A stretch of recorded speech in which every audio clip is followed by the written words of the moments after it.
kelas 9, di semester 1 ini kalian akan mendapatkan materi tentang listrik statis. Nah, agar kalian lebih paham mengenai materi listrik statis, tonton video ini sampai habis ya. Salah satu gejala alam yang berkaitan dengan listrik statis adalah petir. Tahukah kalian bagaimana proses terjadinya petir? Kita akan bahas di akhir video ya.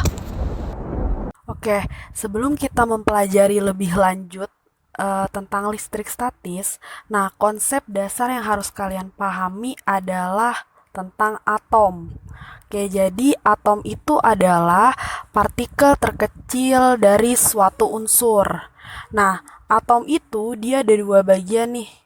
Ada inti atom sama ada kulit atom. Oke, kita lihat di gambar penyusun atom. Jadi di inti atom itu ada proton juga neutron. Proton itu yang bermuatan positif, atau kalau digambar dia yang berwarna merah nih, lingkaran yang berwarna merah dan ada tanda positifnya, itu namanya proton. Nah, selain proton, di inti atom juga ada neutron. Nah, neutron ini dia berarti netral, tidak bermuatan. Nah, ini kalau digambar, dia ini lingkaran yang berwarna hijau, itu neutron. Nah, di kulit atom itu ada elektron. Oke, elektron ini muatan negatif. Oke, kalau digambar ini ada lingkaran yang berwarna biru, terus ada tanda negatifnya atau tanda minusnya, itu namanya elektron. Oke, jadi setiap benda yang ada di sekitar kita itu pasti tersusun dari atom, dimana susunannya itu pasti netral kalau yang tidak bermuatan listrik. Nah, jadi gimana caranya dari benda yang tidak bermuatan listrik menjadi bermuatan listrik? Oke, nanti akan kita pelajari pada bab ini. Atom dikatakan netral apabila jumlah proton dan elektronnya itu sama. Nah, misalkan di gambar ini, yang merah ini protonnya jumlahnya 2. Nah, terus elektronnya, ini yang warna biru ini juga ada 2. Nah, kalau misalkan jumlah proton dan elektronnya sama, itu berarti atomnya bersifat netral. Oke, lanjut. Atom bisa bermuatan negatif atau bersifat elektron apabila atomnya itu kelebihan elektron, mendapat satu tambahan atau lebih dari atom lain yang menyebabkan kelebihan elektron atomnya. Jadi misalkan kayak di gambar ini, protonnya ada 2 jumlahnya, sedangkan elektronnya ada 3. Nah, maka atom ini dikatakan atom negatif. Oke, yang ketiga, atom dikatakan positif atau bersifat proton jika atomnya itu kehilangan elektron. Oke, kita lihat di gambar ini awalnya ada 2 elektron dan ada 2 proton. Nah, lalu lama-kelamaan elektronnya ini hilang 1. Oke, jadi sisalah 1. Atau atomnya ini menjadi kekurangan elektron. Nah, jika suatu atom kekurangan elektron, maka atom tersebut menjadi bermuatan positif atau bersifat proton.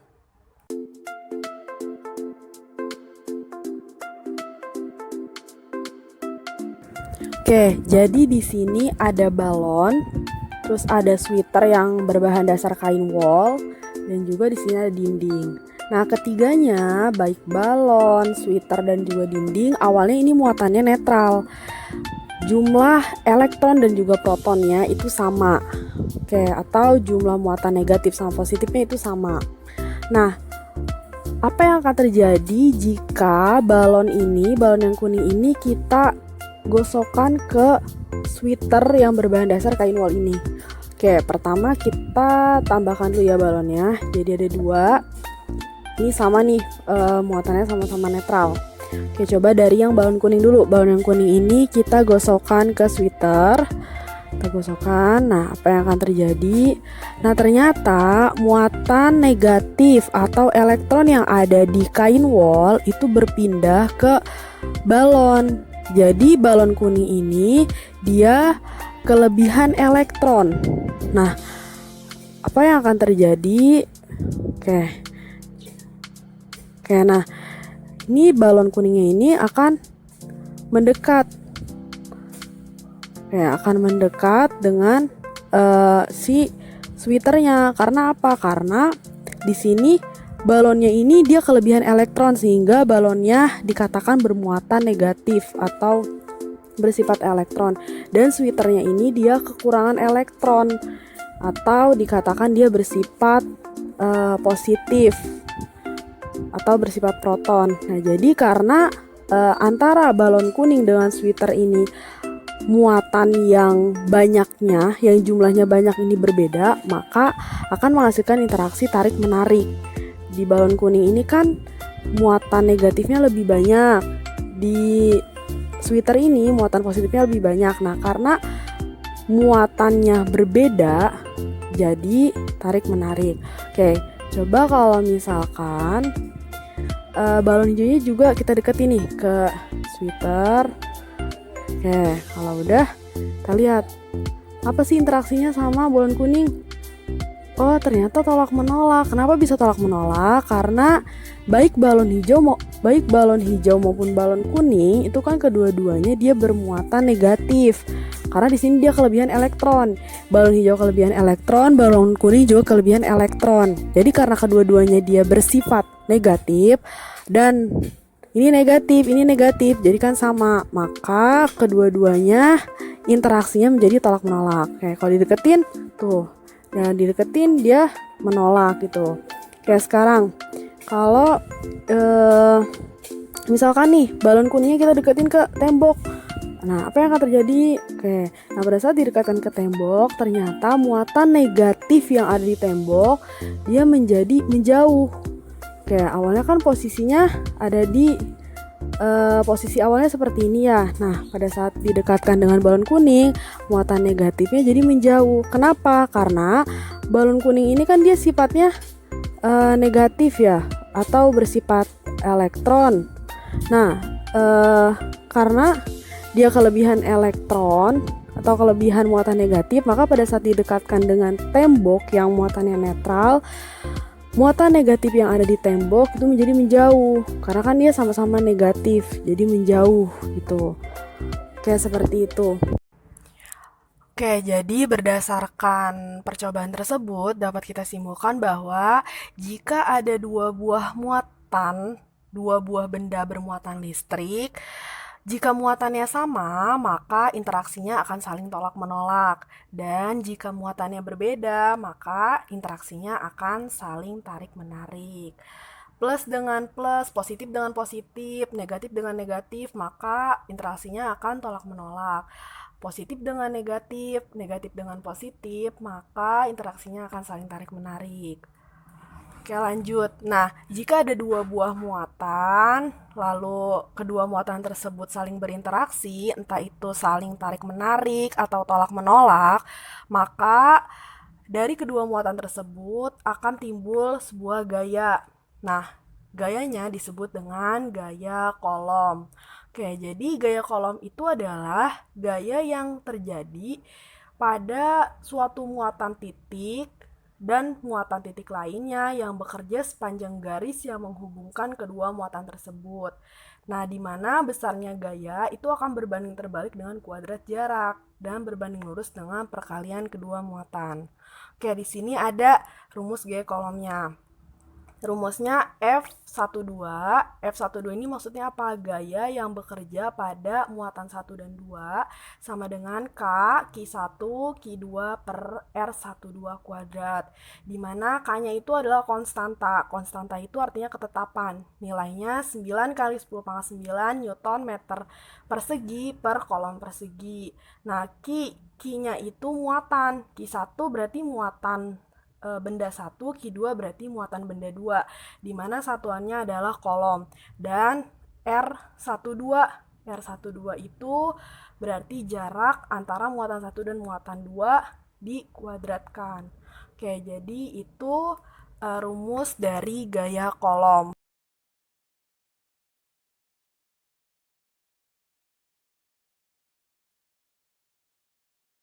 Ketika awan diterbangkan oleh angin, terjadi gesekan antara awan dengan udara dan awan dengan awan lainnya.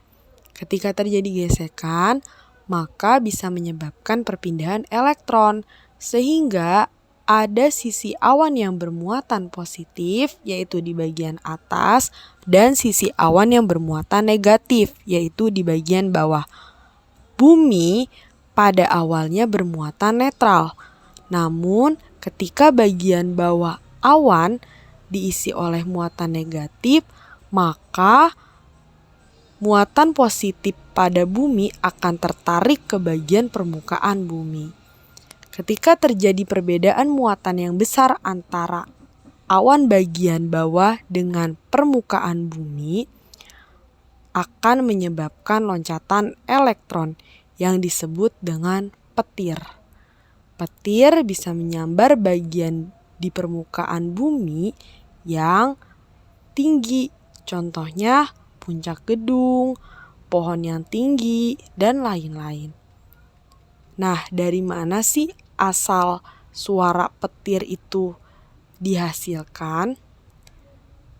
Petir menghasilkan suhu yang sangat tinggi. Suhu tinggi menyebabkan pemuaian di udara sekitar petir, sehingga timbullah suara yang menggelegar.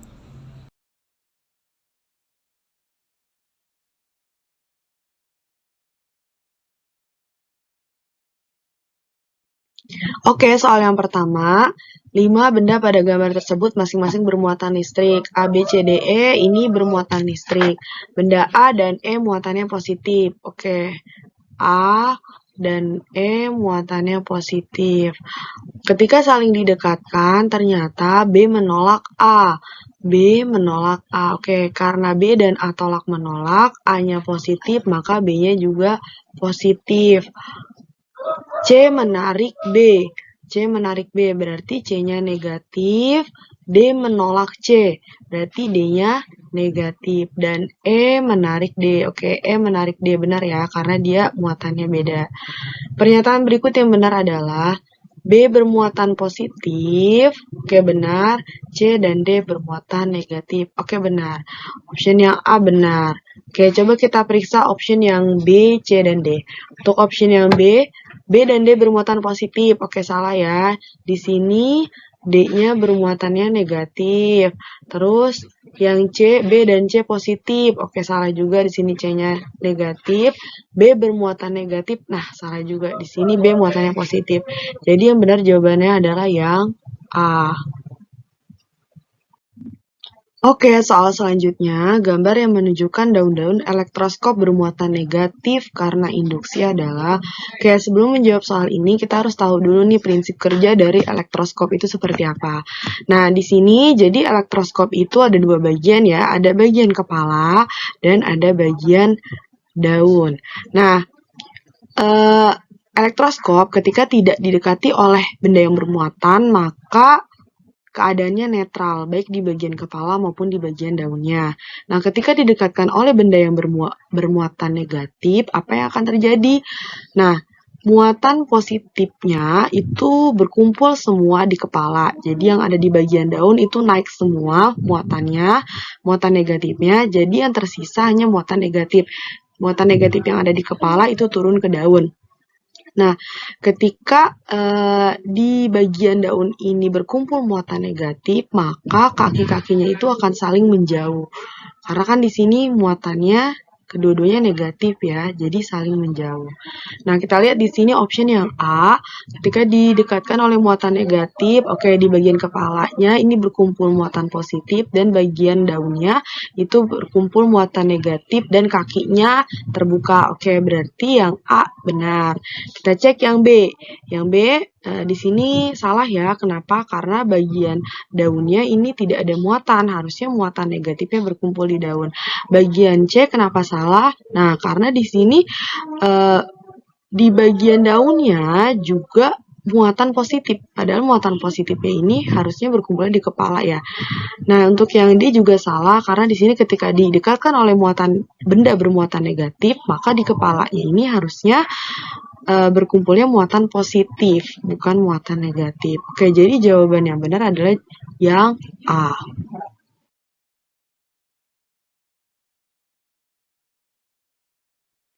Oke, soal yang pertama, 5 benda pada gambar tersebut masing-masing bermuatan listrik. A, B, C, D, E ini bermuatan listrik.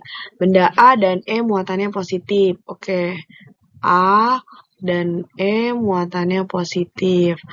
Ketika saling didekatkan, ternyata B menolak A. B menolak A. Oke, karena B dan A tolak menolak, A-nya positif, maka B-nya juga positif. C menarik B. C menarik B, berarti C-nya negatif. D menolak C, berarti D-nya negatif. Dan E menarik D. Oke, E menarik D benar ya, karena dia muatannya beda. Pernyataan berikut yang benar adalah B bermuatan positif. Oke, benar. C dan D bermuatan negatif. Oke, benar. Option yang A benar. Oke, coba kita periksa option yang B, C, dan D. Untuk option yang B dan D bermuatan positif. Oke, salah ya. Di sini D-nya bermuatannya negatif. Terus yang C, B dan C positif. Oke, salah juga di sini C-nya negatif. B bermuatan negatif. Nah, salah juga di sini B muatannya positif. Jadi yang benar jawabannya adalah yang A. Oke, soal selanjutnya, gambar yang menunjukkan daun-daun elektroskop bermuatan negatif karena induksi adalah, oke, sebelum menjawab soal ini, kita harus tahu dulu nih prinsip kerja dari elektroskop itu seperti apa. Nah, di sini, jadi elektroskop itu ada dua bagian ya, ada bagian kepala dan ada bagian daun. Nah, elektroskop ketika tidak didekati oleh benda yang bermuatan, maka keadaannya netral, baik di bagian kepala maupun di bagian daunnya. Nah, ketika didekatkan oleh benda yang bermuatan negatif, apa yang akan terjadi? Nah, muatan positifnya itu berkumpul semua di kepala. Jadi yang ada di bagian daun itu naik semua muatannya, muatan negatifnya. Jadi yang tersisa hanya muatan negatif. Muatan negatif yang ada di kepala itu turun ke daun. Nah, ketika di bagian daun ini berkumpul muatan negatif, maka kaki-kakinya itu akan saling menjauh. Karena kan di sini muatannya kedua-duanya negatif ya, jadi saling menjauh. Nah, kita lihat di sini option yang A, ketika didekatkan oleh muatan negatif, oke, di bagian kepalanya ini berkumpul muatan positif dan bagian daunnya itu berkumpul muatan negatif dan kakinya terbuka. Oke, berarti yang A benar. Kita cek yang B. Yang B di sini salah ya. Kenapa? Karena bagian daunnya ini tidak ada muatan. Harusnya muatan negatifnya berkumpul di daun. Bagian C kenapa salah? Nah, karena di sini di bagian daunnya juga muatan positif. Padahal muatan positifnya ini harusnya berkumpul di kepala ya. Nah, untuk yang D juga salah karena di sini ketika didekatkan oleh benda bermuatan negatif, maka di kepalanya ini harusnya berkumpulnya muatan positif, bukan muatan negatif. Oke, jadi jawaban yang benar adalah yang A. Oke, soal selanjutnya. Jadi di sini ada dua muatan. Muatan yang pertama besarnya 6 kali 10 pangkat min 9 kolom. Muatan yang kedua 8 kali 10 pangkat min 9 kolom. Terpisah sejauh 4 cm. Nah, jika konstantanya 9 kali 10 pangkat 9, ditanya berapakah besar gaya tolak menolak kedua muatan tersebut. Oke, berarti kita pakai rumus F sama dengan K Q1 Q2 per R kuadrat. Oke, kita akan cari gayanya nih. Berarti F sama dengan K-nya 9 kali 10 pangkat 9 kali Q1-nya yang 6 kali 10 pangkat min 9, Q2-nya 8 kali 10 pangkat min 9 per R-nya 4 cm. 4 cm ini kita ubah ke meter. Dari senti ke meter dibagi 100 ya. Maka atau bisa kita tulis 4 per 10 pangkat 2 atau 4 kali 10 pangkat min 2. Oke, ingat bilangan berpangkat. Nah, ini berarti 4 kali 10 pangkat min 2. Jangan lupa dikuadratkan. Nanti sama dengan Ini min 9, ini plus 9. Habis. Terus oh ya, bawahnya dulu ya. 9 kali 6 kali 8 10 9 per 16 kali 10 kali 4. Nah, 8, 16 ini 2, terus 6 dari 2, 3. 9 kali 3 hasilnya 27 kali 10 pangkat. Ini min 9, min 4. Angkatnya kita patasin jadi positif. Min 9 plus 4. Maka hasilnya 27 kali 10 pangkat min 5 Newton. Karena di option adanya 2,7, jadi kita ubah jadi 2,7 kali 10 pangkat. Pangkatnya jadi berkurang di 4 Newton. Jawabannya yang C.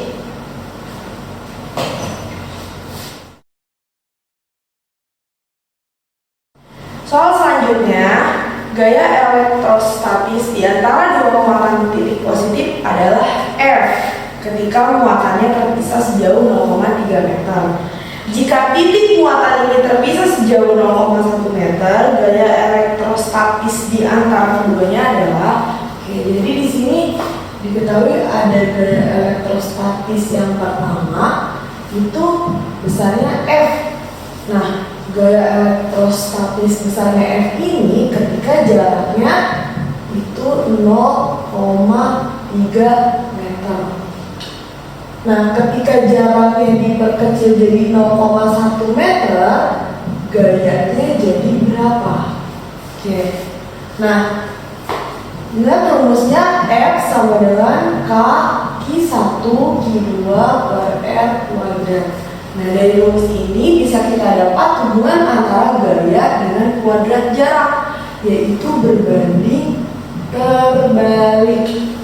Jadi bisa kita buat persamaan F1 per F2 sama dengan R2 kuadrat per R1 kuadrat. F1-nya F per F2 sama dengan R2-nya 0,1 kuadrat per 0,3 kuadrat. Nah, F1 per F2 sama dengan 0,1 dikuadratin jadi 0,01 per 0,3 dikuadratin 0,09. Maka F2-nya sama dengan 0,09 F dibagi 0,01. Hasilnya adalah 9 F atau 9 kali dari gaya semula. Berarti jawabannya yang D. Dan interaksinya itu tolak menolak karena di situ di soal diketahui muatan titiknya itu keduanya positif. Jadi 9 F dan interaksinya tolak menolak. Jawabannya yang D. Nah, itu tadi pembahasan materi dan beberapa contoh soal dari materi listrik statis. Untuk materi yang selanjutnya, jangan lupa pantengin terus channel YouTube ISISI Yurika ya. Nah, biar nggak ketinggalan, silakan di subscribe, di like, dan di share sebanyak-banyaknya ke teman-teman kalian. Sampai jumpa di video berikutnya. Bye.